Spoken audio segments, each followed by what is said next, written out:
তৃতীয় সপ্তাহে এসে নতুন মোড়ে ইরান যুদ্ধ। এবার ইরানকে চাপে রাখতে এবং দেশটিতে হামলা চালিয়ে যেতে ট্রাম্পকে আহ্বান জানিয়েছে সৌদি যুবরাজ। এমনটাই দাবি করছে বেশ কিছু আন্তর্জাতিক গণমাধ্যম। বিস্তারিত জানাচ্ছেন সাদিয়া সিদ্দিকা।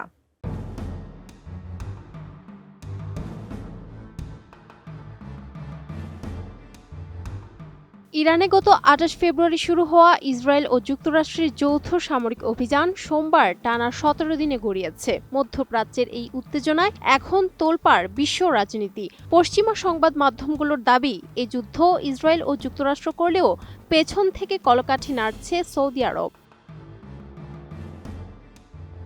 চলতি মাসের শুরুতে মার্কিন সংবাদ মাধ্যম দ্য ওয়াশিংটন পোস্ট এবং বার্তা সংস্থা রয়টার্সের প্রতিবেদনে দাবি করা হয়, ইসরায়েল ও সৌদি আরবের প্রবল চাপের মুখেই ইরানে এই সামরিক অভিযান শুরু করেছে ট্রাম্প প্রশাসন।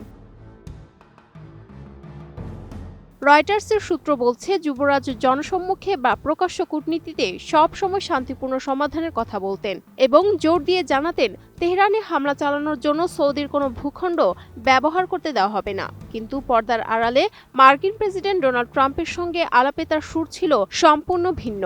যুবরাজ ট্রাম্পকে সতর্ক করে বলেছিলেন, ইরানে হামলা চালাতে যুক্তরাষ্ট্র যদি এখনই কঠোর পদক্ষেপ না নেয় তবে এর পরিণতি হবে অত্যন্ত ভয়াবহ। উন্নত মানের কাঁচামাল আরআইএল অ্যাঙ্গেল এন্ড চ্যানেল। এখন কাঠের দিন শেষ, আরআইএল এর বাংলাদেশ। এদিকে যুদ্ধের ১৭তম দিনে নিউ ইয়র্ক টাইমসের এক প্রতিবেদন আরও চাঞ্চল্য সৃষ্টি করে। গত রোববার প্রকাশিত এক রিপোর্টে দাবি করা হয়েছে, ইরানে হামলার মাত্রা আরও তীব্র করতে এবং তা কঠোরভাবে অব্যাহত রাখতে প্রেসিডেন্ট ট্রাম্পকে সরাসরি আহ্বান জানিয়েছেন সৌদি যুবরাজ। হোয়াইট হাউসের উচ্চপদস্থ কর্মকর্তারা নিশ্চিত করেছেন যে প্রেসিডেন্ট ট্রাম্প নিয়মিতভাবে আরব নেতাদের সঙ্গে, বিশেষ করে মোহাম্মদ বিন সালমানের সঙ্গে যোগাযোগ রক্ষা করছেন। কর্মকর্তাদের মতে, ট্রাম্পের কাছে আসা পরামর্শগুলোর মূল কথা হলো, ইরানিদের ওপর যেন কোনোভাবেই হামলা তীব্রতা কমানো না হয়। সবচেয়ে তাৎপর্যপূর্ণ বিষয় হলো, মার্কিন কর্মকর্তারা এখন সৌদি আরবের প্রয়াত রাজা আবদুল্লাহর একটি পুরনো পরামর্শ বারবার স্মরণ করছেন। সেই পরামর্শটি ছিল শত্রুর মূল উৎস বা নেতাকে পুরোপুরি নির্মূল করে দেওয়া।